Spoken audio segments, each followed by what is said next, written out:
Welcome to Football Conspiracies. I'm Jared Cole. And I'm Jared Rabinovich. This week's episode, Super Bowl 59, The Aftermath.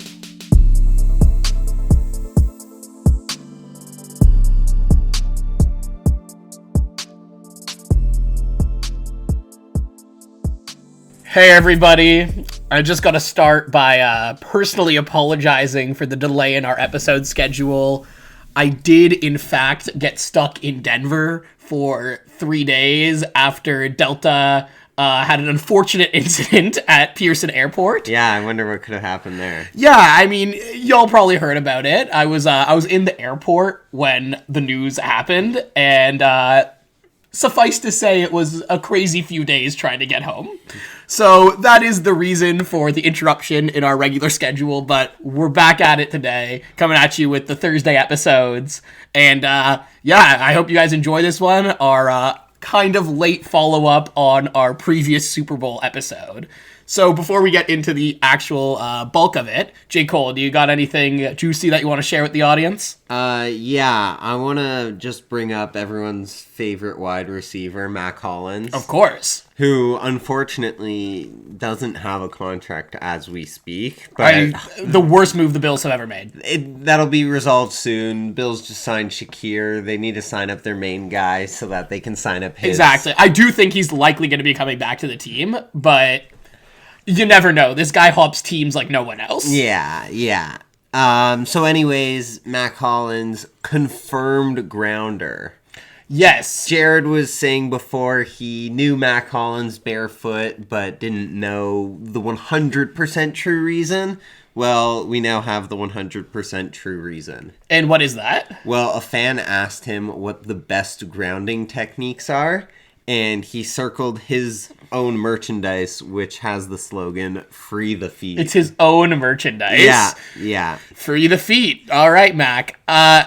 For those who aren't exactly familiar, in our episode that focused on Mac Hollins, I was doing a bit of theorizing around why Mac Hollins does not wear shoes, and I strongly suspected it was because of his affinity towards grounding and the idea that if your feet touch the ground, you're more connected to the earth in some way, and that it makes you a, how do you say, more prime and alpha human? Yeah, I don't know, like neutralized? Yeah, it's very like in that weird like naturopathy, conspiracy kind of holistic medicine area that RFK likes to dabble in. Yeah. I'm sure if you ask RFK about grounding, he'd be big into it. Yeah, I'm definitely going to take my medical advice.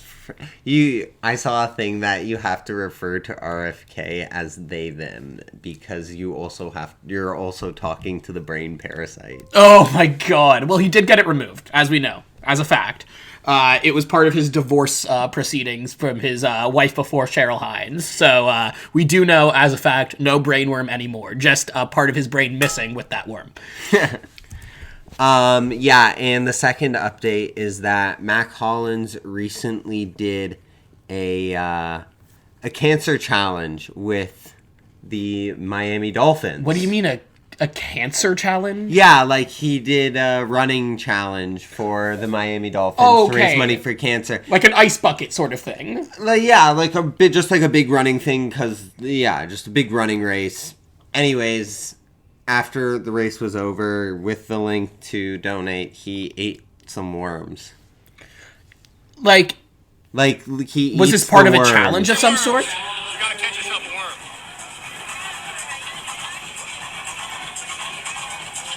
Dolphins challenge cancer complete. 100 miles. Come on, baby, go donate.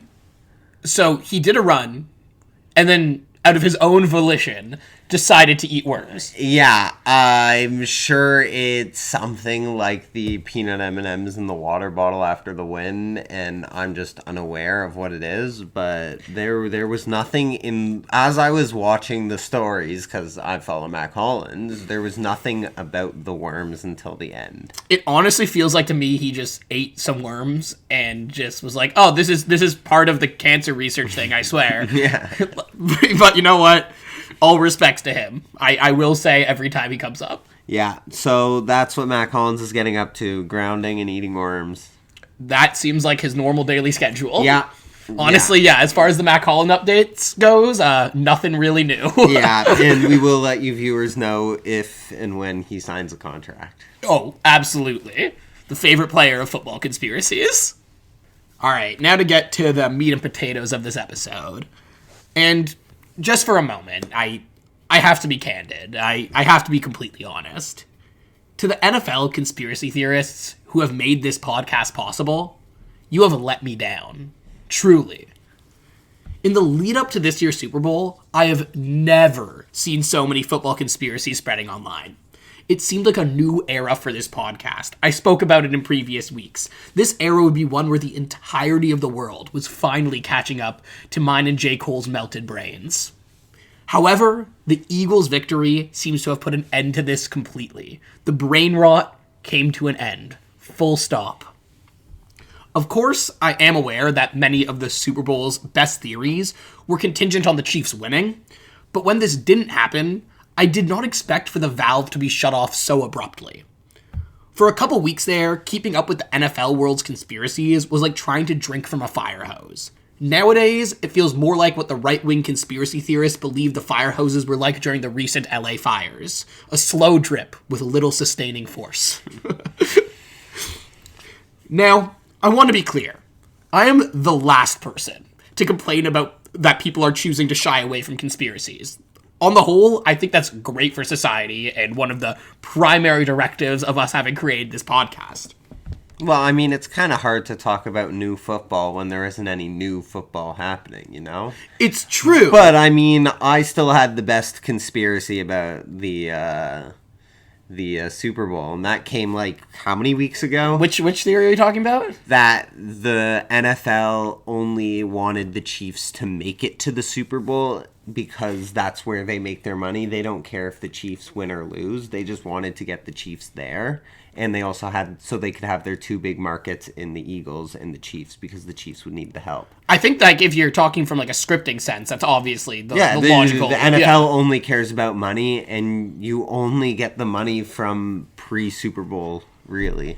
Yes. And the Eagles market is big enough that they'll make enough money from selling Eagles merch that they don't have to worry. Oh, trust me, I was around some Eagles fans this past week. And, I'm sure they were as insufferable as can imagine. Oh my god, I saw a friend of mine who's from Philadelphia from across an airport carousel, and the moment they flagged me down, they yelled, "Go Birds!" Full volume, everyone's staring at him, and I'm like, you know what? Classic. Your team did just win the bowl, though. I was literally about to say, I was like, if the Bills won the bowl, I would have done the exact same thing. Yeah. So I gave him a break. So back to the topic at hand about me being the last person to complain about conspiracies not spreading so rampantly. What I think is super interesting here, and what I want to really discuss, is that I don't think the fact that the NFL conspiracy theories have really died off after the Super Bowl, I just don't think this is at all emblematic of the conspiracy community as a whole. The conspiracy community is still churning out content like they're the creators of The Simpsons. Like, it's nonstop here. They're on season 58 or something. Another weird aspect of this phenomenon I wanted to point out is that I think it's quite odd that NFL conspiracies have not continued in full force since the Eagles' victory. Usually, when conspiracists are proven wrong, they are quick to create new conspiracy theories to explain why their previous ones did not play out in the way they had imagined. For example, last year when the Super Bowl logo theory was proven wrong, proponents of the theory began saying that the attention that they had brought to the idea had forced the NFL to change course last minute, as opposed to them just being incorrect. Or, to give a more real-world example that some more people might be familiar with, when QAnon believers who were certain that Trump would win the 2020 election started conjuring up theories as to why it was actually a stolen election in order to diminish the feelings they had that maybe they had been duped all along. This is a long-standing tradition in conspiracy communities. When one has invested so much time and effort into a theory, sometimes losing friends and ruining relationships with family members over the conviction of their belief, they tend to dig their heels in. They have already lost so much of their previous community in order to fit in with this new one. So, as a response, they believe even harder, even when this becomes overly irrational, so as not to lose their new community as well. Anyone familiar with the concept of cognitive dissonance will understand this idea well. I'm happy to see that followers of NFL conspiracy theories have not dug in with such conviction, as we've seen with other communities. But I must say, this is not at all typical of conspiracy theorists. It gives me a lot of hope, actually, that the majority of the people we cover on this podcast have not really lost their way at all. Many of them, I think it's pretty clear, still see their content as a joke, or at least, pretty lighthearted. With all that said, I will now do my best to cover the theories that are still being chatted about online a few weeks following the Super Bowl. While the Chiefs' loss has certainly put a damper on the theories, they have certainly not stopped completely, because conspiracists will be conspiring. Today's episode will be dedicated to those theories. None of these have too much depth, but I would not be doing my due diligence if we failed to speak about them. Yeah, no, for sure. So the first thing I want to touch upon is the controversy over Donald Trump's attendance at the Super Bowl. I mean, keep politics out of sports, isn't that what he says? Which is crazy, because sports have been abjectly political for the longest time. Yeah. He's the first president to ever go to the Super Bowl. Did you know that? That is literally what the next line I was about to say. The reason this is so momentous is because he's the first sitting president to go to a Super Bowl. Yeah. And, don't get me wrong, if Teddy Roosevelt was around when the Super Bowl was around, I guarantee he would have been there every time. This is not the craziest thing, but I think his appearance was bound to cause a stir, not only because he was the first president, but because he's also, one of the most polarizing presidents in American history. A lot of the chatter I saw around this topic was regarding the tenor of the reception he got. Did you see any of this chat about, did he get booed or cheered? No. Oh my god, I was seeing this everywhere. And granted, I spent a lot of my time in political circles, so this was a big topic of discussion. I saw many people claiming he was booed and others claiming he was lauded. And the truth, unsurprisingly, lays somewhere in the middle. Yeah, obviously. I mean, you're going to have people who voted for him. You're going to have people who didn't. You're going to have people who agreed with him. You're going to have people who don't. Exactly. And you're in a stadium of 70, 80,000 people. Yeah, and of course there's people who voted for him and love him, and of course there's people who didn't vote for him and hate him. And the people who do love him go online and say, oh, he was cheered, and the people who don't like him go online and go, oh, he was booed, and so you still have no clue what happened. Yes, you have pretty much nailed this on the head. You understand exactly what we're going to be speaking about. But I think this is a pretty fertile ground for our podcast. Yeah, for sure. So just to get this out of the way completely, I just want to come out with the truth before we get into the bullshit. Overall, Trump seems to have had a relatively warm reaction from the crowd. Although there were obviously those who were unhappy with his presence. That's going to be a given. But it seems that from reporters there was a lot of cheers as opposed to boos. There's also something to be said before we move on about the two teams' quarterback, the Eagles and the Chiefs quarterbacks' reactions to Trump's presence. Did you see this at all, J. Cole? Nope. I actually saw a video of both Jalen Hurts and Patrick Mahomes reacting to the news that Trump would be coming to the game. Jalen Hurts gave a very, okay, great. Who cares? He definitely was giving the vibe that, I don't give a fuck about this guy. I don't want him at my game, but, I'm a football player. Who cares? Exactly. Whereas Patrick Mahomes was like, I'm very honored for the president to be coming to this game, which I wish I could say I was surprised. Yeah, Trump's had his hands in sports recently. He went to NASCAR. He called up the Four Nations USA team. Yep. Losers. But I also have seen that, I think this is obvious, that a lot of NFL players are very publicly pro-Trump. I don't know if you saw a bunch of the players doing the Trump dance, if you know what I'm talking about, as a touchdown celebration towards the end of the season. No, I haven't. Trump's little jig where he moves his hips and hands back and forth. Yeah. I saw a few players doing that, and definitely as a homage to the man himself. Yeah. Well, I mean, the Eagles, this is now the second time that they've turned down going to see Trump in the White House. Oh, I didn't realize they turned it down again. Yeah, they said no in 2018, and they said no this year. Unsurprising, if I'm being honest. Well, the Chiefs would have been Russian there. Well, yeah, for sure. But I mean, you look at the city of Philadelphia. Versus the city of Kansas City. 75% was Democrat for Philadelphia. Philadelphia is one of the most democratic cities in America, so it's unsurprising that definitely. their team says nah. Yes. All this being said, what I found the most interesting about this entire conversation was the discourse on Twitter surrounding this question, which is very, I think typical of this podcast. One tweet I found, which garnered more than 7 million views at the time of this writing, said this. Trump at the Super Bowl was soundly booed and hissed, heard clearly on international coverage, and commented on in multiple countries.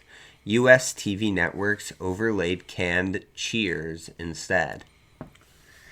So, what do you think, before I give my take? I mean, that just sounds like someone who doesn't like Trump saying, like, oh, yeah, he was booed. Like, that's the opinion you should have about Donald Trump. Yes, exactly. Like, my first response when I read this, it was like, this theory has completely spiraled out of control. Like, he got booed, he got cheered, who gives a fuck, in my opinion.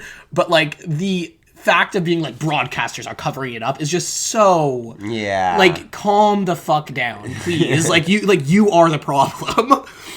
Responses to this tweet had people posting audio of different broadcasters, either showing the crowd cheering or booing the president. Some people went as far as to say posts of him being booed on X were being deleted and silenced, as Elon Musk was not happy with the content. I mean, not the first time Elon Musk has tried to silence someone on Twitter because he didn't like their content. No, I agree. This wouldn't be the first time, but this time didn't happen at all. So it wasn't the second either. Also, different broadcasts have their microphones in different parts of the stadiums, which might pick up different demographics of people who might be cheering on one broadcast and booing on another. Of course. That being said, it seems like these clips were strategically edited. Okay. To do, boo if they didn't like Trump or cheer if they did. So it was a little silly on either side of this argument. Like I said, the truth lies somewhere in the middle. Some people loved him being there and cheered him on. Some people hated him being there and booed him. Very, very typical. That being said, I've seen little to no evidence that there has been a cover-up of the story in any way, like either on Twitter or off of it. Like, as much as Elon Musk is a petty little shit, I genuinely think even this is above his pay grade, which is saying a lot. Yeah, I don't think this is a cover-up. Yeah, I'm well aware that Elon Musk is petty enough to pay someone to be good at a video game for him to act like he's good, and to like all those people out there who are like, oh my god, exactly, which obviously no one believes. Yes. That being said, I think even this is too petty for him. Reporters in the stadium, I will say, noted that there were mostly cheers. So the covered up audio of the boos really seems like a case of Blue Anon to me. J. Cole, do you know what I mean when I say Blue Anon? I figure it's QAnon, but for the blues / Democrat. You got it exactly right. Well, it's not particularly relevant in today's episode, other than for this exact moment. I have a feeling it will become more and more relevant as the Trump presidency plays out, so I think it's worth at least breaching right now. It's the idea that it's pretty much QAnon coming from the left. A great example of it was when Mueller was writing his report about collusion with Russia in the 2016 election. And I remember there was this one, she's still very popular, Twitter account called Mueller She Wrote, which would just go on and on about how, like, oh, the white hats are coming, they're gonna save us, Trump is going down, there's corruption, there's collusion. And then nothing happened. No corruption, no collusion. It was a dud of a case from the beginning, and Mueller brought us absolutely nothing. Yep. It was just the Democrats coming up with the same fictitious fantasies that their enemies are actually the grand evil conspirators who are playing 4D chess, and not the other way around like the QAnon people believe. It's honestly like pretty much as toxic of a mentality, and I think it's a big part of the reason why polarization is so bad. People are just so desperate to find a pattern, something that they can grasp onto, and sometimes that's just made up fantasies because at least it feels good instead of the real world, which most of the time doesn't. Yeah. Like, it's so much easier to believe that there is a cabal of people controlling the world than to believe that truly the people in power are just incompetent, which I think is the real truth. I mean, if ever there's been a time, it has been now. And I think this goes back forever. People have always been incompetent, and so much easier to come up with these conspiracies, these political conspiracies that are everywhere. Yeah, you don't want to say, like, the president's incompetent. You want to say, like, oh, there's some higher power who's fucking him up. Isn't it way easier to believe that someone was set up to kill JFK than is to believe that, like, maybe someone just had a crazy shot? Yeah. Like, maybe some crazy guy just shot JFK. It's so much harder to believe that, like, one rogue man will do that than it is to believe that the government is conspiring against itself. Yeah. Yeah. And it's also much cleaner of a belief than some guy had a 1 in a trillion shot, which is, by all evidence, seems to be the case. But it looks like we're about to get all the JFK files, which I think are going to be the most boring release of all time. Yeah, but I'm ready to see them, and I will read every single word. Every single one. One last thing that is absolutely known about Trump's attendance at the Super Bowl is that it was cut short. Do you know this? Yeah, he left during Kendrick's halftime show. Yeah, he didn't. I think he actually left at the beginning of the third quarter. I'm not exactly sure. Either he left. I heard he left when Drake started teasing Not Like Us. Or Kendrick started teasing Not Like Us. Well, we'll get into that in a moment. But either way, Trump did take his leave. And just before we move on, well, you can say anything you please about Trump, and I certainly will. You cannot say that he doesn't know a bad football game from a good one, because he made the right choice and getting the fuck out of Dodge. Why he didn't get to see his favorite team score meaningless points in the fourth quarter. Is it even his favorite team? Does he care about... I don't think he cares about the football at all. I truly don't. I just think he, like, wanted to see the Chiefs win, and then when they weren't going to win, he was like, oh, they're losers now, and I don't hang out with losers, so he left. Yeah, exactly. If Trump hates anything, it's a loser. Even though, I mean, like... He's won. But whatever. Yeah. He hasn't accepted that yet, and I don't think he ever will. So, moving on to our next topic of conversation. As you literally just alluded to, we're talking about the Kendrick Lamar halftime show. I know a lot about the Kendrick Lamar halftime show, so... I'm glad, because this is a very specific part of this that we're going to be focusing on, and I want your broader knowledge of it, because I left... and got stuck in Denver for like 2 weeks right after the Super Bowl happened. So I didn't really get like to watch much of the content or the breakdown. My brother sort of like filled me in on some stuff once I got home. But really, I'm like pretty in the dark about like the hidden meanings and all this sort of stuff. Yeah, I've watched it like 5 times. I've listened to podcasts. Okay. Yeah. In that case, before we get into it, after a few weeks of digestion, what do you think of this performance? What's your general thoughts? Everything Kendrick does is there's more to it than meets the eye. Of course. And he fucking killed it. Like, he took the biggest stage and he said exactly what he wanted to say. Like, he will never not miss the opportunity. Like, dude's won a Pulitzer Prize. Like, yeah, literally. Like, you know what... And his company produced the entire thing, PG Lang, like, with no outside. I did not know that. So, like, every decision that was made was basically made by Kendrick. That's pretty fucking cool. Yeah. And it doesn't surprise me at all, knowing Kendrick. He's an absolute genius. He's, like... my like 70-year-old high school English teacher referred to him as the Mozart of our generation, not the Mozart, the Shakespeare of our generation. Yeah, and 100%. That is, I would care to agree. We can disagree on that point with whoever, but yeah, I mean, to me it's clear. To me it's quite clear. And just my general thoughts on it. In the moment, like, J. Cole was there. I loved it. Yeah. It was incredible. I was having a fantastic watching experience. There were some people in the room with us who were saying, like, oh, it should have been more of a spectacle. And honestly, I understand that opinion. It's a Super Bowl halftime show. We've seen things that are way bigger and flashier. Yeah, exactly. But that's not Kendrick. They're like, it's the halftime show. We want a show. We want glitz and glam. I get it. Yeah. I understand that complaint, and I would not brush it off. Because it's the Super Bowl halftime show. It's like the biggest performance of the year. That Kendrick literally had Samuel L. Jackson as Uncle Sam say, this is not how you play the game, quote unquote. It's good. It's good. I love it. That being said, I'm a Kendrick fan, so of course I love it. Yeah. So regardless of mine and J. Cole's and your personal thoughts on the performance, I think one thing can be said confidently. Kendrick Lamar deserved the halftime show spot.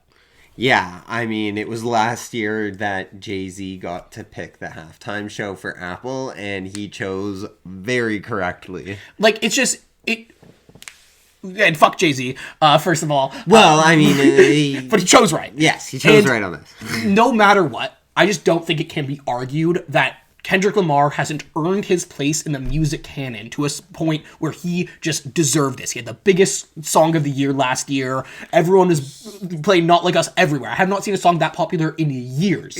After the Super Bowl, he was the first artist to have 3 albums charting in the top 10. Yeah, like, he is just simply one of the most popular artists in the world and so incredibly deserving of a Super Bowl halftime show. Yeah. Unfortunately, it does not seem everyone holds that opinion. Those people mostly being right-wing provocateurs. Who's surprised? Yeah, I mean, yeah. This is just the story of our podcast. The first time this opinion that he didn't deserve the halftime show caught my attention came in the form of a tweet from Benny Johnson. A lot of people probably aren't familiar with this guy, but I know him from my milieu, and he is a right-wing podcaster and a person whose opinion I could not disrespect more. This is what he wrote. Hey, NFL, Trump won. We no longer let talentless, mumbling, pagan, satanic cultists do halftime shows and pretend like people like it. The Daily Wire's Matt Walsh also added his thoughts to the conversation. Nobody can even understand what he's saying, and the vast majority of football fans haven't even heard most of these songs. Okay. Before I dig in, J. Cole, what are your thoughts on these tweets? I mean, that's the point. First of all, the point was that he was going up there to rap because he's a rapper. He is not a pop star trying to give you the pop hits. Like, he is a rapper, he's going to rap. Yes. Like, and also, I recently learned that this is his first... GNX was his first album with PG Lang after he left TDE. Yeah. So he makes like close to 80% of the money from the songs from GNX, whereas versus other songs, he makes 25%. So it makes sense you'd want to promote the songs that actually make you the most amount of money. But that's too. But also that's besides the point. No, that's a totally fair thing to say, and Yeah, I hadn't even thought about that. Yeah. But that's totally not what these motherfuckers are saying. No, obviously. These guys are like, who is Kendrick? I've never heard of this guy. I can't even understand what he's saying. Okay, I have so many thoughts on this. Personally, I view this as part of a long practice tradition of completely disrespecting any Super Bowl performer who doesn't happen to be white. But it's different this time. Now that the right has their man in the Oval Office, and he is crusading against DEI practices, right-wing commentators and grifters feel like they have the opportunity to say whatever they want while being backed up by some of the world's most powerful people. With the attacks against DEI, these people also now have the language they believe is acceptable to a wider audience to denounce these performers. Personally, I think it's a convenient excuse for racists to be racist without fear of being attacked, because they now have the excuse that, oh no, I'm not being racist, I'm just anti-DEI. Unfortunately, I think that this new crusade against DEI in the United States is being used as a cudgel by so many people who want to be racist, who are now allowed to be racist. Because being against DEI is the logical quote-unquote thing now. I just believe in a meritocracy where the best rises to the top. But really, as we've seen play out in America with these executive orders and everything playing out, really that means they're not forced to hire based on merits at all, and they can hire whoever they want for whatever reason they want, which means they're hiring their buddies who are less qualified. Exactly. And who are most often white. Exactly. It feels like anti-DEI really means pro-white man. Yeah. Exactly. And I know this point has been made that, like, I don't know if you've seen all these stories about how, like, a lot of white women in America are actually being really upset about this support for, like, they were all supporting this anti-DEI hiring thing, the Republicans at least. And now they're super against it because they're realizing, oh my god, I'm losing my job because the number one recipient of DEI affirmative action hiring in America before these executive orders was white women.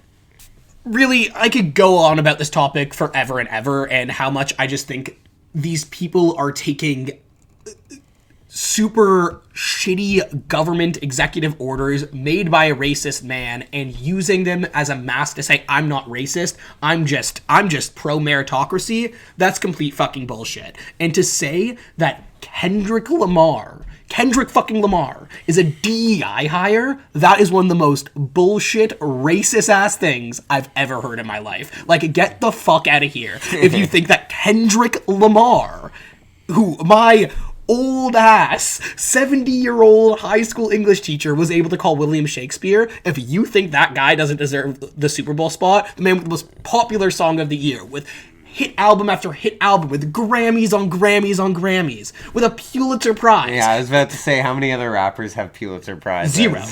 And if you think that guy doesn't deserve it, you are the problem, not Kendrick Lamar. No, I'm sure these people have never actually sat down and listened to a Kendrick Lamar album from start to finish, because you do that with To Pimp a Butterfly, and you will be a changed person. Absolutely. One of the most brilliant albums I've ever heard, if not the most. So now, because as you guys can tell, this topic gets me heated, we'll now be taking a larger quote from a Rolling Stone article by Miles Klee, and it's titled Right-Wingers Really Didn't Like Kendrick Lamar's Super Bowl Halftime Show. I want to take this longer quote from here because I think Klee did an excellent job of collecting all the dumb shit spewed by right-wing influencers in the wake of the halftime show, and I think seeing all the examples paints a fuller picture of the point I'm trying to make, and he makes it without my, incoherent rantings going on. So here is the quote from that Rolling Stone article. Other critics on this side of the political aisle included failed Arizona gubernatorial candidate and election denier Kari Lake, who posted, quote-unquote, halftime show 0 out of 10, without elaborating further, and rocker Ted Nugent, known for his history of sexual relationships with underage girls, who wrote, quote-unquote, hey Kendrick Lamar, you suck. Senator Tommy Tuberville of Alabama, a retired college football coach whom Trump incorrectly claimed had once coached Chiefs quarterback Patrick Mahomes, went on Fox News to pronounce the halftime show, quote-unquote, the loser of the night, describing it as, quote-unquote, god-awful.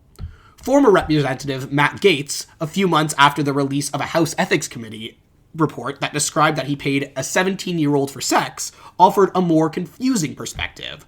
Quote-unquote, the halftime show you just watched is clearly the regime's response to Trump's historic gains with black men, he declared on X. While he did not clarify exactly what the regime stands against Trump's GOP-controlled government, it's worth noting that Lamar was announced as the halftime headliner well before last November's election. Podcaster Ben Shapiro, a longtime anti-hip-hop crusader, responded by quoting an exchange between Trump and an Afghan reporter last week, writing, quote-unquote, actually, it's a beautiful voice and a beautiful accent. The only problem is, I can't understand a word you're saying. Florida man and commentator at CatTurd2, another perennial halftime hater, claimed that he had to mute the show to, quote-unquote, save my ears from the bleeding. He also suggested that the Village People, a Trump favorite, would have been a better alternative to Lamar. Conspiracy theorist Jack Posobiec simply stated that it had been a quote-unquote DEI halftime show, dropping a racist dog whistle reference to diversity, equity, and inclusion programs that the right has repeatedly attacked.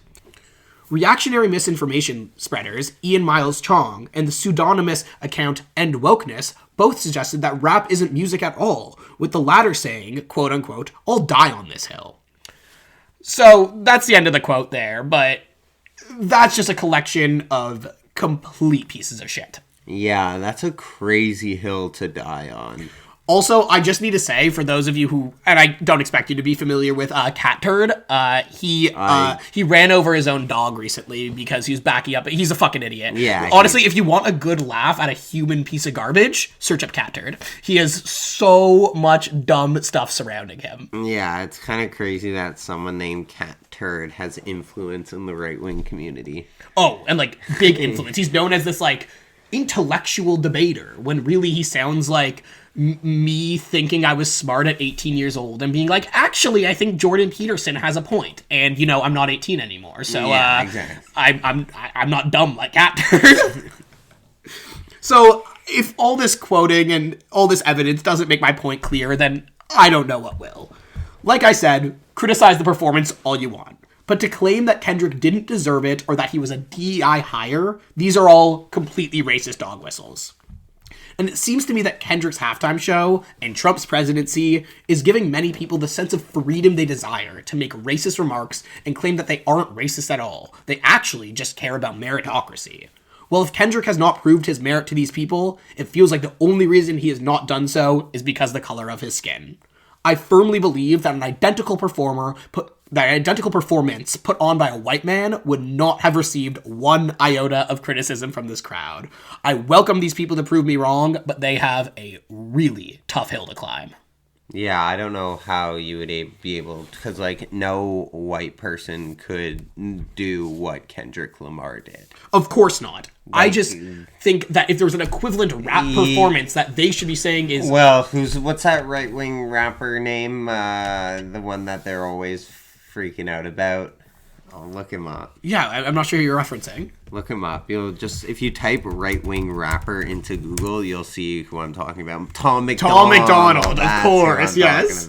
Yeah, I bet you if he performed, they would have fucking loved it. Oh, they would have gone crazy. Yeah, I bet you they wouldn't be saying rap doesn't, no, these guys, real music band. If you think my brain is melted, like, these guys are probably like, I want the Jan 6 prisoners doing the American national anthem. I don't know if you ever heard that version of the national anthem. Crazy. But, like, Trump was playing at his rallies and stuff. They'd probably be like, I want all of those guys out on the field, free Super Bowl tickets, national anthem halftime show. And that, I can tell you, with all certainty, is not meritocracy. No, definitely not.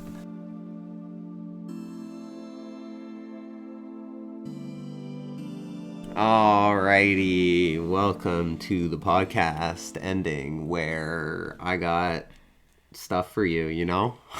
Wow, this intro has devolved through this podcast. Well, remember when you had like a little scripted bit? Well, my scripted bit was ChatGPT, I'll be honest. And I refuse to use ChatGPT anymore. So I just go with the flow and I bring the information, not the script. No, I respect the flow, and also, yeah, agreed. Yeah, anti-ChatGPT.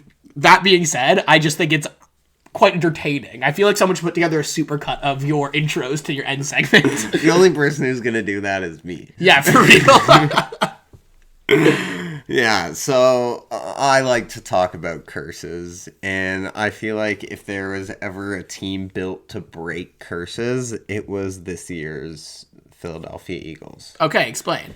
Well, I mean, they had the number one running back in the NFL. Yes, they obviously have a quarterback who has now cemented himself in the top 5 conversation. Yes.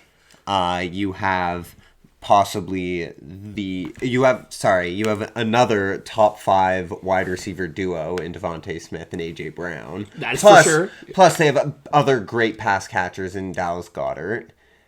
And yeah, they're just like an incredible their offensive team. Like, line, they really are, yeah. Their offensive line can make that tush push go 2 yards guaranteed, and that's only their offense. Like, we haven't talked about what Philly has dubbed the exciting whites.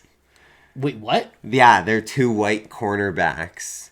Cooper DeJean and Ryan Blankenship. Yes, they're exciting whites. Well, I've not heard that the Eagles. Phrase. The Eagles allowed the fewest passing yards this season.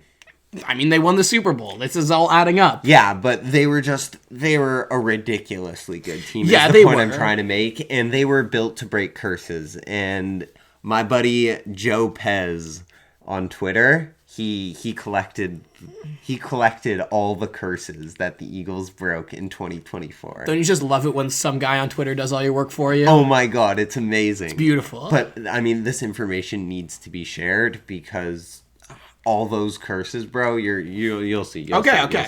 Enlighten me. Okay, so to start off the season, on October 27th, the Eagles won their first ever game in Cincinnati. Before that, they were 0-4 on the road against the Bengals. Really? Yeah. Wow. So, pretty good. Yeah. On December 1st, the Eagles got their first win in Baltimore against the Ravens. They also became the first NFC team to beat Lamar Jackson in M&T Bank Stadium. That is so crazy. Yeah. But also, like, what a deep pull. Like, these people are wild. Yeah, like, not only the first one on the road, but also the first NFC team to beat Lamar Jackson in this stadium. Like, who's ever thinking about that? Joe Pez, apparently. Apparently. The terrible towel curse. After the Eagles defeated the Pittsburgh Steelers, a Philly fan disrespected the terrible towel, which is what the Steelers gave away, was a towel that just said terrible towel on it. That's pretty funny. Previously, when any team or fan base did this, their season would have a heartbreaking end. Oh my god. Okay, I need to look into this theory more. Jalen Hurts became the first quarterback since Jim Kelly in 1991 to return to the Super Bowl after losing his first appearance. He became the first quarterback to win the game after losing in his first trip since John Elway. Since John Elway. Yeah. Wow. These are... This is deep polls. Yeah. Not only the deep polls, but, like, the fact that this many stats are coming out of one Super Bowl game is insane. Yeah. And we're not even close to that. Oh my god. Jalen Hurts became the first ever losing quarterback to win the Super Bowl rematch against the team that previously defeated him. Okay, that's pretty cool. Yeah, ballers. Go Jalen So, like, Hurts. everyone else has just... Has lost twice. Yeah, they've lost twice or haven't played a rematch like that. Yeah. The Eagles were the first team to win their Super Bowl rematch within 12 years of losing the first matchup against the same team. That is, like, the most useless statistic yet. The Eagles became the first team to ever defeat Patrick Mahomes in a dome. Oh, wait, like, ever? Like playoff or regular season? Patrick Mahomes has a perfect record of 15-0 in his career when playing indoors/dome or closed retractable roof. Mahomes has also owned Vic Fangio's defenses, entering Super Bowl 59, 8-0 versus the Eagles' defensive coordinator. Okay, that one's pretty crazy, but the dome thing, that's wild. Like, I wonder if there's any reason behind that or just wild coincidence. Probably just wild coincidence. Probably, yeah. But I wonder if there's, like, maybe something with the weather. Yeah, like, there's totally... It's the humidity in the air, you know? There's definitely reasons that, like, a professional quarterback might have to give as to why that might happen. Like, these guys think about the craziest things, right? Like, they think about, like, every angle of this ball and how the weather affects it. These are not things that we're looking at on TV, but... No, they would know. Maybe when he's under that dome, he's like, I know I'm going to be playing good tonight. Yeah. Well, not yeah, exactly. So, a throwback to an earlier episode, the Eagles became the first team to ever win the Super Bowl after previously losing to Kirk Cousins in the same season. Yes. They lost to Kirk Cousins on September 16th of this season, 22-21. Didn't we just disprove this one? Well, no, the curse used to go that they didn't even make it to the Super Bowl, and then they had to change it to that they didn't even win the Super Bowl, and now that one got broken right after. I forgot. Yes, that is how we ended that episode. Yes. Yeah, so let's just say that the Kirk Cousins curse basically existed for 1 year before they had to change it, and then it immediately ended again. And if this isn't proving my point about people changing conspiracy theories to fit with the thing that happens that I was making earlier in this episode, don't know what does. Thank you for bringing this one up. Yeah, I also have only one starting quarterback drafted since 2018 has won the Super Bowl. Quarterback Jalen Hurts. Really? Well, it makes sense. It went from Tom Brady dominance to Matt Stafford, who was super this old, makes sense. to Yeah. Chiefs Now that I'm thinking dominance. about it, okay, you're right. You're right. But I mean, since 2018, bro. Like that's a while. I agree. That's 8 years. Yeah, that's or 7 years. Either way. Yeah, it's a lot of players. And then finally, I just want to end this off. Well, at least Joe Pez wants to end this off by saying that the Eagles will attempt to break the NFC East curse in 2025. Which is? For the 20th straight season, the NFC East has not had a repeat champion. I mean, if any team can do it, it's the Eagles, especially in their current form. That being said, I so hope that we can go 1 year without seeing the Eagles or the Chiefs win. Like, the Eagles are one victory away from becoming the new Chiefs. No, the Eagles will never be the new Chiefs. I don't think...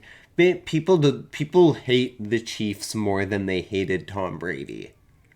Maybe you're right about that. Like, I guess you're right. No, the online discourse, they hate the Chiefs. Like, people really, really dislike the Chiefs. Yeah, we'll definitely have to do a more thorough breakdown of Chief hatred in one episode. Because I think a lot of it is likely tied to, like, the hatred of Patrick Mahomes. And, like, I know there's a lot of beef with his wife and his brother. And I definitely think there's a lot of commentary to be said about people's feelings toward the Chief after Travis Kelce started dating Taylor Swift. That being said, you're right. Like, I don't know if I've ever seen this sort of collective hatred towards one team other than the Dallas Cowboys. Yeah. Well, I mean, it's the Dallas Cowboys. So. Well, no, yeah, they're the NFL's least favorite team. Yeah. America's team. All right, guys, calm down.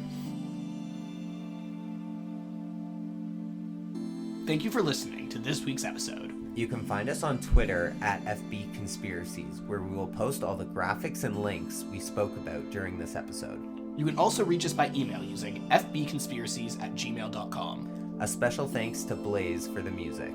If you enjoyed, consider leaving a review. Join us next week for more football conspiracies.